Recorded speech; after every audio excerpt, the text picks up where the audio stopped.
Dua resiko besar dan fatal ini harus kalian tanggung kalau kalian masih punya prinsip gagal bayar pinjol 2025 itu aman. Sebetulnya ya teman-teman, fenomena gagal bayar itu masih marak terjadi di kalangan masyarakat luas ya.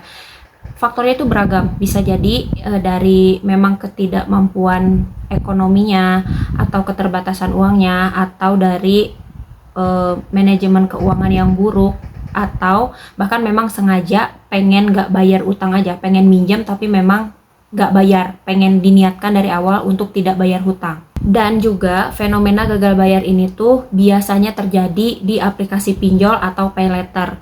Kenapa? Karena dua aplikasi tersebut itu relatif mudah untuk syarat pengajuan pinjamannya, kayak cuma modal KTP atau bahkan nomor handphone. Nah, selain faktor-faktor tadi yang memang sudah menjadi dasar ketidakmampuan bayar hutang, sekarang itu makin marak banget influencer atau YouTuber yang menginfluence atau yang ngasih tahu pinjol aman di gagal bayar. Nah, sebenarnya itu tuh sangat berbahaya sekali untuk si pengguna pinjol dalam jangka panjang. Dua resiko besar yang dihadapi sama kalian kalau kalian ngotot kekeh pengen gagal bayar pinjol dari sekarang. Yang pertama, kalian bakal di blacklist dari Slick atau BI Checking kalau dulu ya. Nah, menurut aku penting banget ngejaga BI Checking atau Slick OJK ini. Kenapa? Karena mulai dari tahun 2022, pokoknya populer dari 2020 itu kebanyakan perusahaan bakal ngecek finansial kita, salah satunya dari BI Checking atau dari Slick OJK.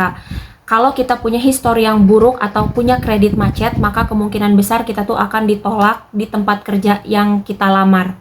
Itu dari sisi pekerjaan. Yang kedua, kalau kita bakal mengajukan KPR atau kita mau bikin kredit pinjaman, KUR atau apapun di yang perbankan yang lebih besar, itu kita akan menghadapi kesulitan kalau kita pernah mengalami kredit macet. Lalu kita hadapi resiko terbesar kedua, yaitu kita akan berurusan dengan hukum. Kalian kalau belum tahu, kalau nggak salah ini peraturannya baru dirilis 2023 ya, jadi sekarang itu pihak pinjol ataupun pemberi dana pinjaman kayak gitu sudah diperbolehkan menempuh jalur hukum untuk menggugat debitur yang memang nakal. Jadi kalau kalian memang sengaja pinjam dan sengaja gak bayar, itu pihak pinjol itu boleh menuntut dan menggugat lewat jalur hukum. Jadi udah nggak ada lagi tuh istilah pinjol gagal bayar aman gagal bayar pinjol, tuh udah nggak ada ya istilah seperti itu. Itu aja informasi dari aku. Kalau kalian setuju boleh drop di komen. Kalau nggak setuju drop juga di komen apa alasannya nggak setuju kalau aku menyarankan untuk segera bayar utang. Jangan lupa subscribe. Terima kasih.